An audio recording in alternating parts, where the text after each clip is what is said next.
Hey guys, Andy with the Dameron Group here. Today I'd like to have a fireside chat about buyer burnout. So first of all, it would be good to explain what buyer burnout is. When you start looking for a home, people get very excited. And unfortunately, with a very hot market, oftentimes we don't get the first house. And you have to understand that when you go into looking for a home. So a couple of key tips that we'd like to share with you today is how to try to go in with a really positive mindset so that you don't set yourself up for failure. First thing that you really want to be aware of is having a positive attitude. It sounds great in theory about buying a home, but it's a lot of highs and lows. When you have a good real estate agent to work beside you, that really helps keep you motivated, keeps you positive, and you really need to be ready when we don't get something to move on to the next one and not live in a world of regret.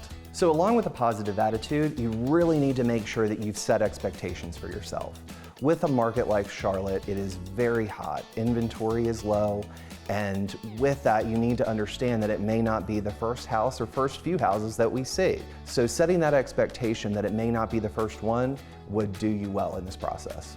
Another thing to consider when we're shopping for houses is what your wish list is. Are these things that I absolutely can't live without or absolutely must have in the house, or is it things that you would be comfortable not having? So really making sure that you have scrubbed your wish list so we know exactly what we're looking for as we look at houses. Before we start looking for houses, we are going to get you a pre-approval with a lender. My recommendation is that you do not shop at the top of your budget.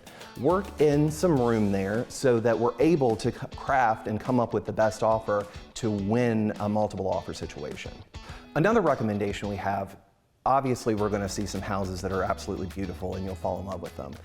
Do not fall in love with the house until you have the keys in your hands. You have to be ready to move on to the next house if we don't get an offer accepted. Lastly, like with most things, communication is key. Remember that as your buyer's agent, we're here to assist you, to guide you. We're on your team. We're here to help you. That is exactly why you hired us as a real estate agent. So don't be afraid to reach out. The Dameron Group is always here for you to answer more questions, and happy house hunting.